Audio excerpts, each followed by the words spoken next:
Coming up on Hunter News Now, an update on the coronavirus and what CUNY and Hunter are doing to keep students safe. Details on the new Starbucks coming to Hunter West. We'll check in with students and the administration for the latest. And Hunter is celebrating a very big birthday this year. It's 150 years old and the celebrations are already underway. All that and more on Hunter News Now.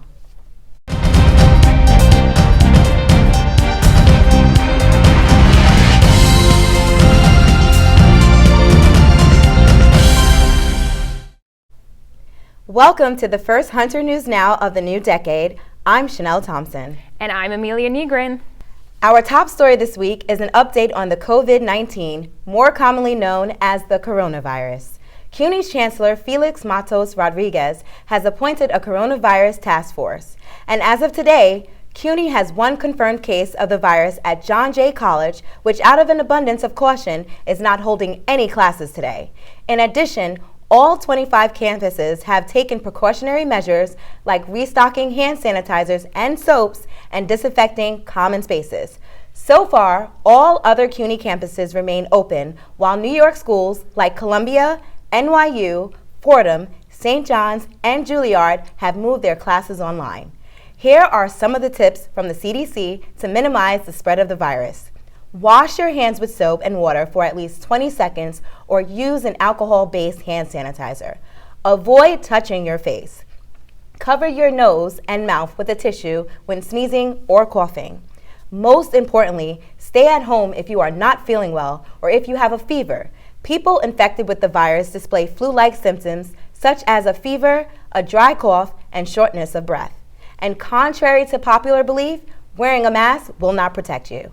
You can find out more on cuny.edu/coronavirus. The other big news on campus is the new Starbucks coming to Hunter West. CUNY's Board of Trustees approved a nearly 11-year lease for the coffee shop despite some students' opposition. That means Starbucks will begin construction on its 3,000 square foot space. The administration says the deal will benefit the Hunter College community. As Ksenia Sevanyeka reports, some students aren't convinced. This space will soon be home to the new Hunter College Starbucks. It is a very spacious two-floor space with 2,000 square feet on the ground level and 1,000 in the basement. It used to house the Hunter bookstore, but when it moved to Shakespeare and Company across the street, new tenants Devin Joe Martin and Tegan Maxey took over the lease and allowed students to use the space. That's how students had access to the space to do various pop-up activities, including art shows in the spring 2019 semester. But then the lease expired and the space was offered to Starbucks. Obviously really upset that we lost this opportunity, and we made a petition, we lobbied a lot, we reached out to all the people that we could to stop the contract from happening basically, but we failed. Hunter's communications director Bob DeLuna says the new Starbucks will encourage students to spend more time on campus.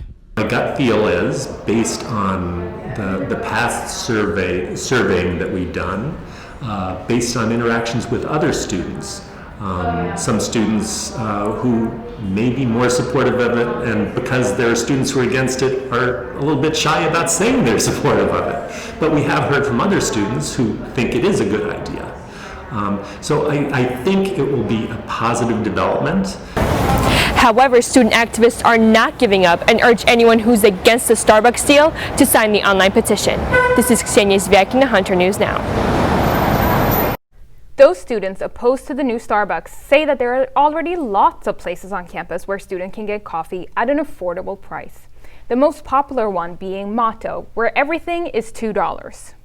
The new Starbucks was hot topic at last month's town hall sponsored by the undergraduate student government, with many students asking why the college is leasing that space to a for-profit company. The USG says it is negotiating with Starbucks to get a commitment to display student art and hire Hunter students. Some of the top issues are increasing seating in the library, pest control, and student health care. Students also learned the Brookdale Food Pantry will be reopening with the USG providing $50,000 a year in funding. The USG is also working on gender-neutral restrooms, the opening of the LGBTQ Center, and ongoing library renovations. Senate Chair Reza Karim is asking the administration to get more involved and to support these initiatives. JLab should come down more and have like an everyday presence in our lives, because that will make situations much better. So I think communication is really important. For more information on student government, visit www.hunterusg.org. It seems like there is always some kind of construction underway around campus. Work on the Hunter North elevators is finally complete, ending one of the school's largest and longest infrastructure projects. And now, there are a new project in Hunter West near the escalators. Colleen Digney has the update on what's ahead for the campus's facilities. Maintaining buildings, some of which are 100 years old, has its challenges. In Hunter North, construction continues as the fire safety doors are replaced. Senior Henry Fernberger says this makes him feel safer. Yeah, I'm really glad that they made the changes to the elevators and the fire doors. The fire doors especially, since honestly, I really thought that was a fire hazard in and of itself, and those doors were so heavy. The heavy doors were also a concern for safety evacuation plans. According to Hunter's VP for Communications, maintaining a secure building for students is one of their top priorities. When planning projects, he also considers what will be least disruptive for students. We really don't want to inconvenience students, and those things do weigh on us. We lose sleep over them, but we try to schedule things around that. Things happen, it's not always possible, but we try. De Luna is looking forward to revamping the lounge area near the escalators in Hunter West in the next few weeks. As for the next big project, Hunter has been awarded a $1 million CUNY grant to upgrade its restrooms. If students have concerns about another spot on campus, Riza Kareem encourages students to contact the undergraduate student government. You should come to USG because we will take you with our open arms and talk to you about the problem. We have people who can place in with administration like facility or work orders, and we can get the job done in a much more efficient manner. You can speak to Riza or a USG member during their office hours or by stopping by USG anytime from 10 to 6. Colleen Digney, Hunter News Now. Hunter's Purple Apron Food Pantry just opened a storeroom on the 68th Street campus to deal with food insecurity. According to CUNY's #RealCollege survey in 2018, over half of all CUNY students experienced food insecurity in the past month. Purple Apron is open to all students who just need to show an ID to get free bag of groceries. Afia Ima has more on the latest initiative for students in need.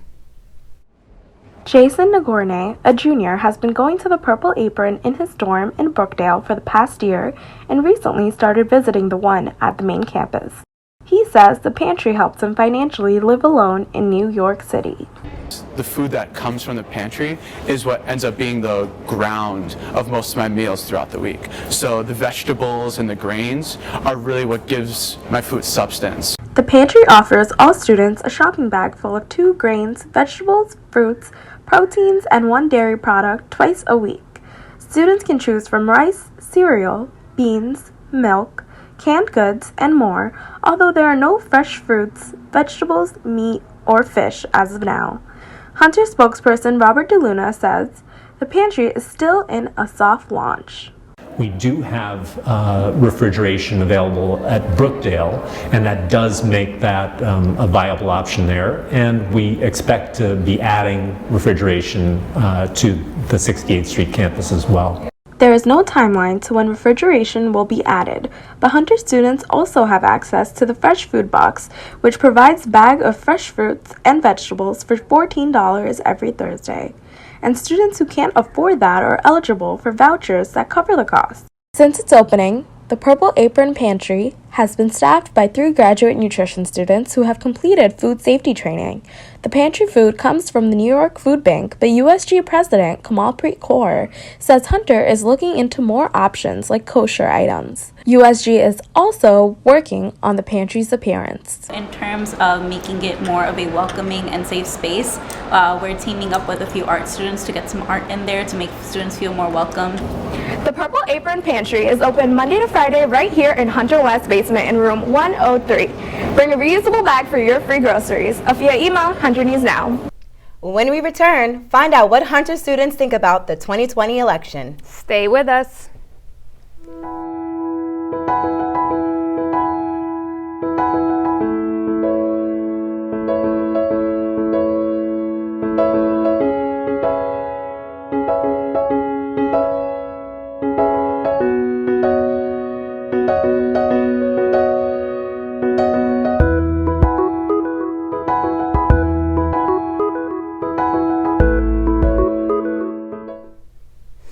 2020 presidential election is just 8 months away, and the youth vote is a key demographic. In the 2018 midterms, 2 out of 3 voters between 18 and 29 voted for Democrats running for Congress in a larger turnout than usual. With Super Tuesday just behind us and New York's primary coming up in April, I asked Hunter students who they think will win the election in this edition of Hunter Student Speak. Bernie has the best shot. I honestly don't know who will win. Trump can win the elections by just doing his dirty ways. People are tired of Republicans and Democrats, and that's what these third options are showing. Yeah, I think it's but I know that.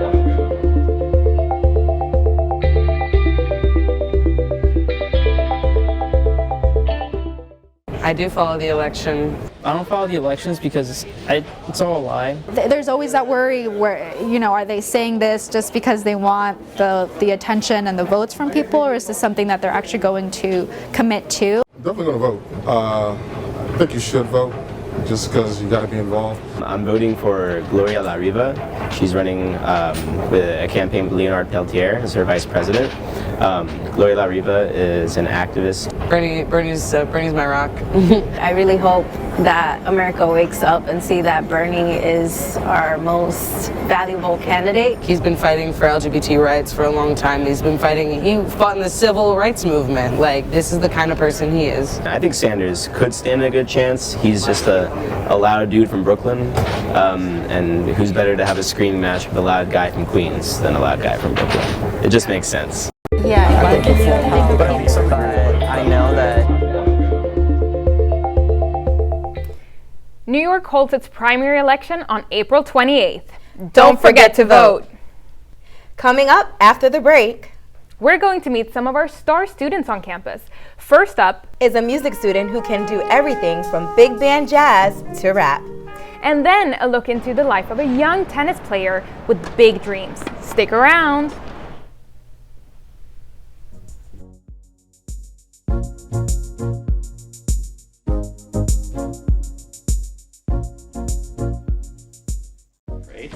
And these are your components.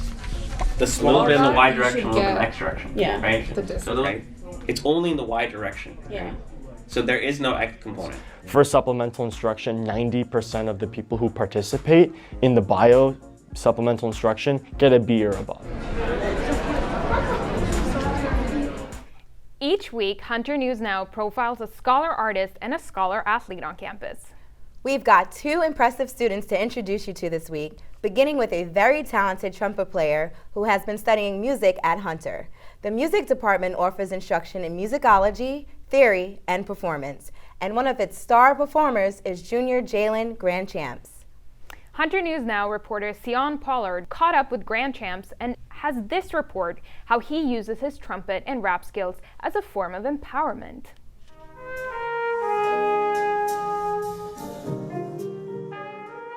If I didn't have music, my life would be different in that I wouldn't have something to run to if I needed to feel a little bit better.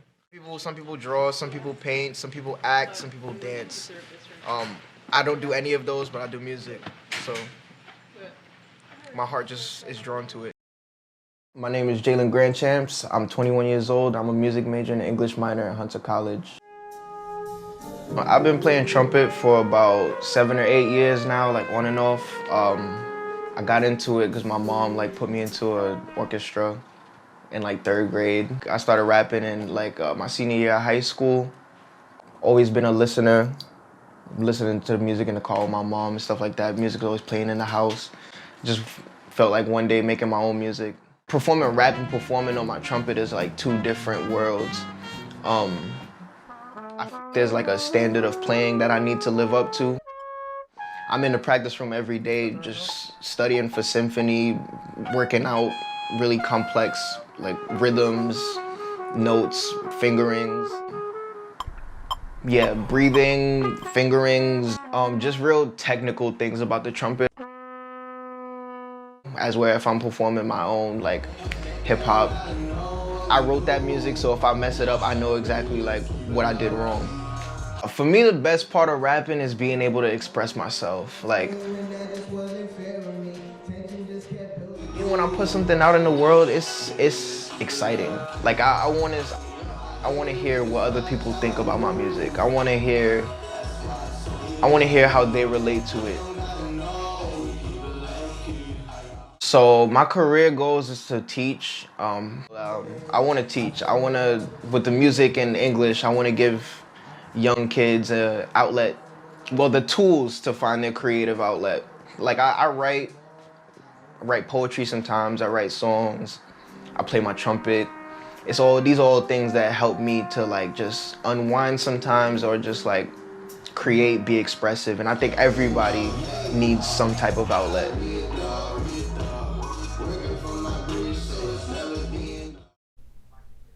You can catch Jalen and several other musicians perform next Wednesday, 1 to 3 p.m. on 3rd floor at Hunter West. From the sound stage to the tennis courts, it's time to meet our Scholar Athlete of the Week. That's right. His name is Jonathan Glinsky, and according to Daniel Miller, he's a freshman with a big tennis career ahead of him. So I was just like kind of active as a child, and my parents decided to put me into tennis, and I've loved it ever since. My name is Jonathan Glinsky. I've been playing tennis since I was 5 years old. I'm a freshman at Hunter. It's my second semester, and I'm a bio major. I've been playing since I was 5 years old, and this is my first year on the team. My family brought me to tournaments, paid for practices. They were really helpful. I used to play competitively up until I entered high school, and I still play with friends, but not as often anymore. So right now, since I'm on the team, I come in in the morning. I play at practice, and then I go to school, and that's about it right now. Our practices, we come in the morning, we hit around a bit, we do some drills, and then we play matches.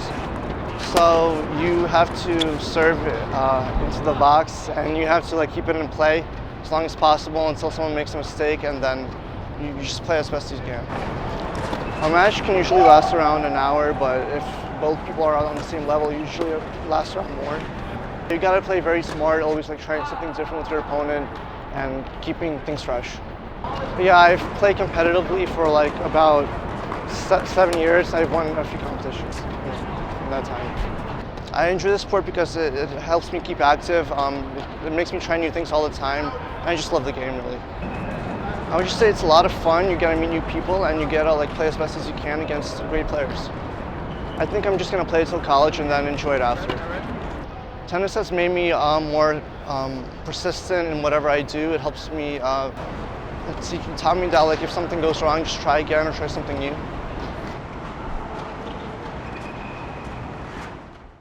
If you want to see Glinsky in action, check out the team's next match against Purchase College on March 23rd.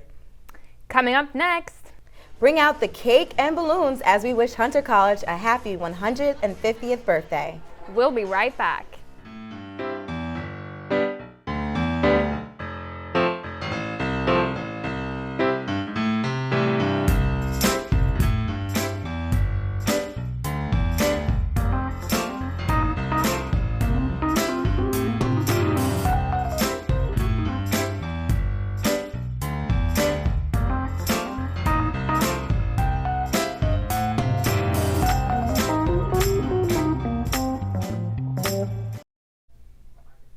You know, we have a big anniversary to celebrate, Amelia. That's right. Hunter College kicked off its 150th anniversary celebration last month with a full day of events. Students, staff, faculty enjoyed food, games, free gifts, and even birthday cake. But don't you worry. If you missed the party, celebrations will continue all year long, with the next event scheduled for April 4th, when all graduating classes return for an alumni reunion weekend. I unfortunately missed the celebration, but Chanel, you made it, right? I did, and the gold and purple colors were absolutely beautiful. And that's all for this edition of Hunter News Now. Please check out all our student stories at our YouTube channel, Hunter College Journalism. And follow us at HunterJourn on Twitter and at Hunter JOURPGM on Instagram. On behalf of everyone in the studio, thank you for watching.